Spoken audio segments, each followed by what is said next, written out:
Well, hello everybody, and welcome back to another episode of You Can Grow. So we're pretty much done May. It's hard to believe that May has already passed us by, and we're slowly moving into summer. So as we get going today, we're looking at our 6th episode, and so today we're going to be talking about pesticides and taking a look at what we can do to manage some of the pests that you're going to have in and around in the garden and the yard. Alright, so to start off, when we talk about pesticides, there's an awfully negative connotation to that. Really, pesticides are anything that are an annoyance. So we as people want things the way that we like them, and there's things that annoy us, and those things are typically what we call pests. And that could be anything from an annoying neighbor to the insects and things that are in your plants and the weeds that are in your lawn. So when we're talking about pesticides, we're going to actually today talk about 3 main types of pesticides. We're going to look at insecticides, we're going to look at herbicides, which are looking at things like grass, and we're looking at fungicides. Okay, so we're looking at diseases as well. And so back in 2009, Ontario put in a cosmetic pesticide ban.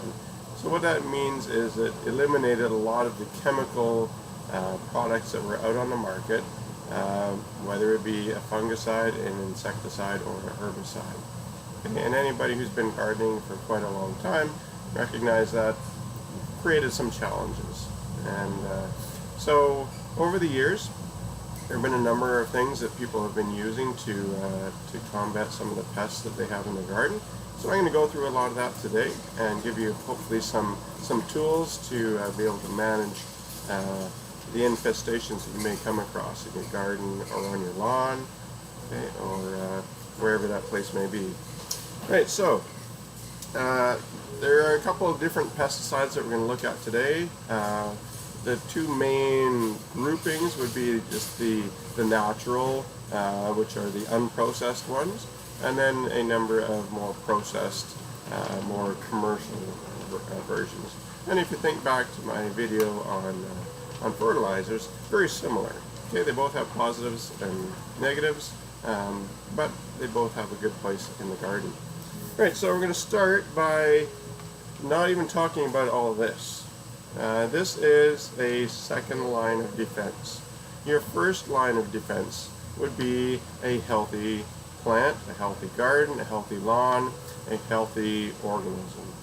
And most healthy organisms can combat a lot of insect infestation, a lot of disease, and that kind of thing.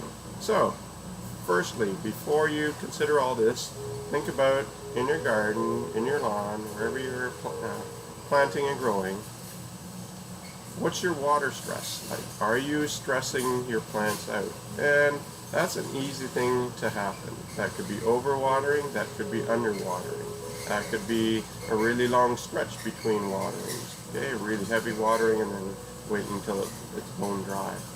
So what I'd like you to do is think about what are my watering practices. And in the greenhouse here, that's a big challenge for us to manage our watering practices. And over the years, we've tried a number of different things, and some things work better than others. But really, for us, we tend to water a little bit on the dry side, and we try to water regularly in smaller amounts, okay, rather than a large dose and then waiting for the plant to dry out. There's times when we can create stress. Sometimes stress is great to, for example, promote root growth. But for the most part, we don't want to overly stress our plants with their water requirements. So think about that to start with. Fertilizing them. We gave you some ideas on fertilizing your plants last time, or a couple episodes ago. So make sure you're giving them the nutrients that they need to be able to grow well. And again, a poorly fertilized plant is going to be stressed, and it's going to be susceptible to those pests. Okay? And also, you want good airflow. Okay? Especially things like diseases, but also insects. They thrive in those hot, humid, damp, and quiet locations. So if you can either prune out a shrub or pinch back some of your plants so that you have more airflow, that will certainly cut down on a lot of these diseases and these insects that you may be combating. Okay, so let's take a look at let's say you've done all that and it's still not working, and that is a reality. Okay, so firstly, there's a number of homemade products that we can take a look at. We're going to firstly look at insecticides. Okay, so you got insects, whether that's an aphid or a mite or mealybugs or whatever that case may be. Let's say you've got some insects on your plants. Okay, so one option is to make, just if you have a little spray bottle, make some soap solution. Okay, so take, for example, one example, and there's lots of them on the internet if you want to take a look, but one would be to take some vegetable oil, about a cup of vegetable oil, put a teaspoon or two of a dish detergent in it. Okay, and then mix that together, and then you can put a couple teaspoons into a cup of water, and make up some solution. Okay, you can use simply dish detergent, but it can sometimes be too much foam, so the vegetable oil will help to cut down on that. Okay, so that's a good, natural, easy one to do. Another thing to add to that, some people will add, for example, a ground up pepper. So we'll talk about pepper sprays in a minute. Also, garlic is another option that you can add to those, and those will again help to increase the potency of your soap, your insecticidal soap. Okay, there are certainly commercial versions of it. Okay, so here's a Safer's insecticidal soap. It's really made up of fatty acids. Okay, so potassium salts, and it's basically a fatty acid soap, and it works very well at basically coating those insects and suffocating them. Okay. Another one, this is just another Safer's product called Endol. Okay, so this one is this insecticidal soap, but it also has something else in it called a pyrethrin. Okay, so there's pyrethrins and the permethrins. They were very common. Some of you older folks might remember Ambush, which was basically a pyrethrin product. Okay, but it's been removed from the market. But this has a small enough quantity that it's still on the Ontario approved list. Okay, so this one has a little more of that pyrethrin, which is a natural insecticide. It comes from the chrysanthemum plant, and it adds an extra little dose of potency to it. Alright, what else we got? Another popular one is Trounce. And you may come across that. So Trounce is, again, it has the insecticidal soap. Again, this is fatty acids, and it has the pyrethrins, or some of them will have a permethrin, which is just a man-made version of the pyrethrins. Okay, so other options are some more oils like neem oil.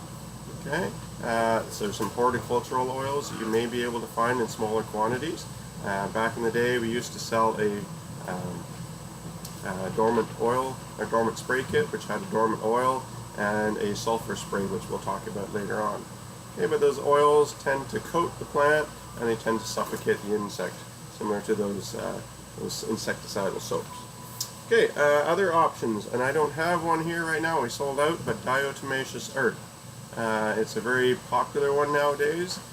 Basically, it's ground up shells, and so they're really small powder like substance that is very sharp to soft-bodied insects. Things like slugs and anything that has a soft body, worms, they don't like it, it cuts them and they tend to bleed to death.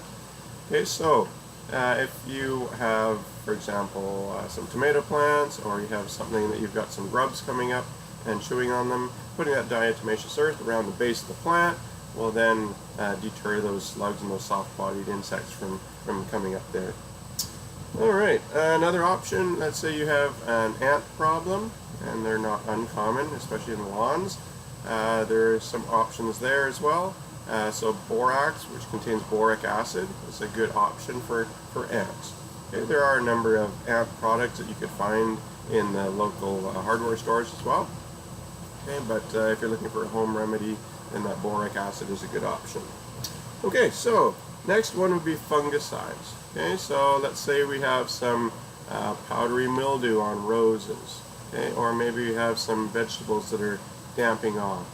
Okay, well, again, we want to be able to control those fungus because they do tend to spread very quickly, especially in a cooler and a more damp situation. So again, pruning, natural air movement is a good option to start with.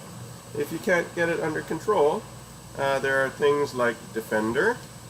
Okay, so Defender is a commercial product. It's basically sulfur. Okay, so sulfur is a good natural fungicide. Okay, so whether you use just a plain sulfur, this is just a commercially produced sulfur liquid. Okay, it has a sulfur in an emulsion. Okay, another really popular one that's been around for years and years is Bordeaux. Okay, this is a combination of sulfur and copper sulfate. Okay, and copper is another really good, another really good fungicide. So the copper sulfate is a combination of the copper and the sulfur. Okay, so this is just a wettable powder. So, excuse me. So you can wet your plant and just sprinkle this onto the leaves, and that will act as a topical fungicide. Okay. All right. So I think the next thing we're going to look at is some herbicides. Okay, so let's say you have you have a lovely lawn, but you're starting to see lots of those little yellow lovely flowers popping up this time of the year. Okay, so there are some products that we can use to try to control those. There's not an awful lot that's overly effective compared to some of the products that have been removed from the market in years past. But you can use things like vinegar. Okay, so a strong vinegar, it can't be a weak vinegar, but acetic acid is what vinegar is. And if you can get a strong concentration of that, that will help to dry up a lot of broadleaf weeds. Right here we've got, this is basically another product that contains more fatty acids. Okay, so this product is called Top Gun. It's a weed killer, and those fatty acids again will tend to choke out and kill off those broadleaf weeds. Most of you are probably familiar with things like Roundup. Okay, Roundup, and there's another, Wilson produces Wipeout. There's quite a few different products that are out there. These are all glyphosate. Okay, this is a non-selective weed killer. It'll kill basically anything that it contacts. These ones are not to be used for cosmetic purposes. A lot of people aren't quite aware of that. You can only buy Roundup as a consumer in these ready-to-use bottles. Okay, you can't buy the concentrate anymore. But these are supposed to be used, for example, in structural conditions where you might have some weeds growing up and damaging a foundation, or somewhere where you have some structural concerns. Okay, these are not to be used for cosmetic purposes, and that's the way that it's been since 2009. Okay, in fact, when you purchase these, you should be getting a little card saying that you agree not to use it for cosmetic purposes. Okay, plus these are also non-selective, so if you spray them on the weed on your lawn, they will kill the grass as well as the weeds. Okay, there are some options out there for weed killers that are more natural. Corn gluten is one, can be used as an herbicide on the lawn. Okay, so it's a fairly effective weed killer. You have to be very diligent and use it over a longer period of time, and it slowly will start to produce some significant results. All right, so that brings us to another group of pesticides, and that is the biologicals. Okay, so far we've been looking at just household products, some somewhat chemically produced ones, but nowadays, if you're a serious gardener, you may have been looking at biological pesticides. Okay, so one of the examples of that would be BT, Bacillus thuringiensis. Okay, so this is a bacteria. It's in the solution, and it's really good. We sell a lot of it for things like armyworms. So what it is a bacteria that gets into the guts of the insect, and it breeds there, and it basically kills the insect off.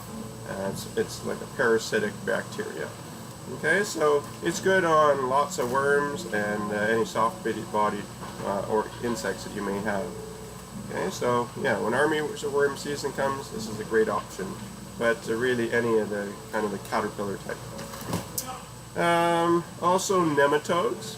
I don't have any to show you today, but we actually everything that we bring into the greenhouse gets put through a dip, which contains nematodes.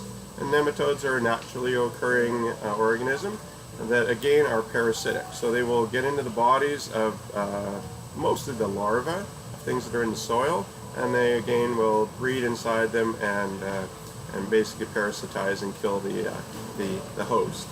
Okay, so that's a good option. You can buy them in like boxes and bags in a lot of the retail stores.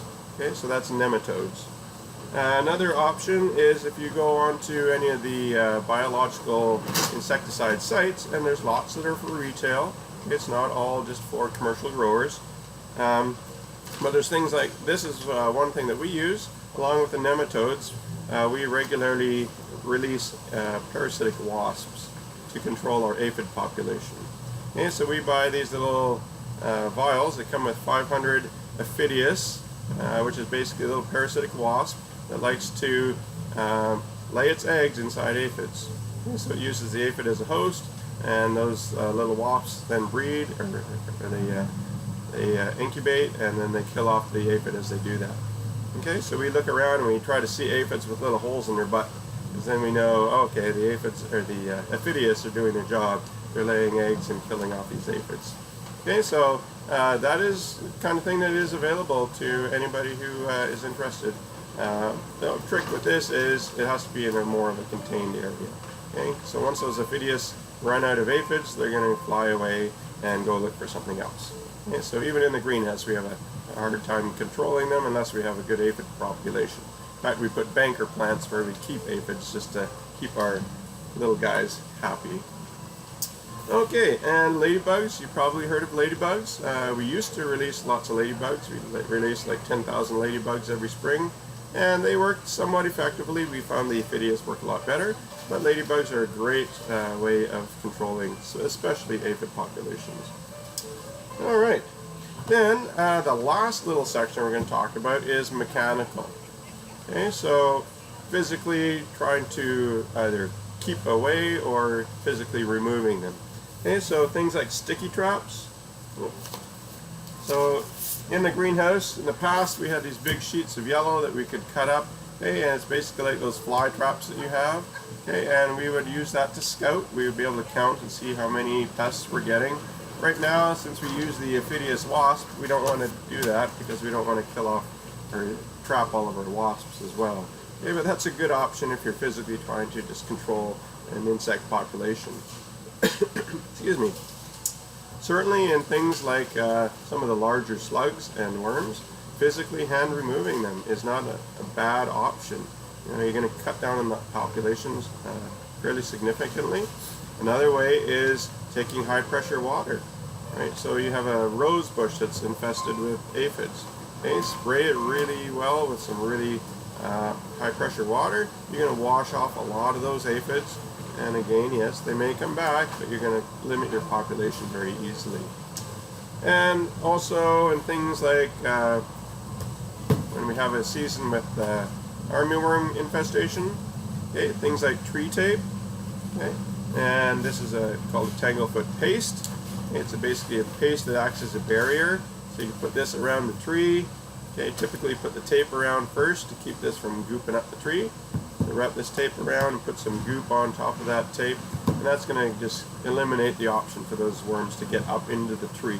They're going to get stuck in that paste and not able to go any further. Alright, so lots of different options. Okay, we got natural ones, we've got commercial products which really are based on those natural products, because most of the chemical ones that you may have seen in the past are now no longer available as of 2009.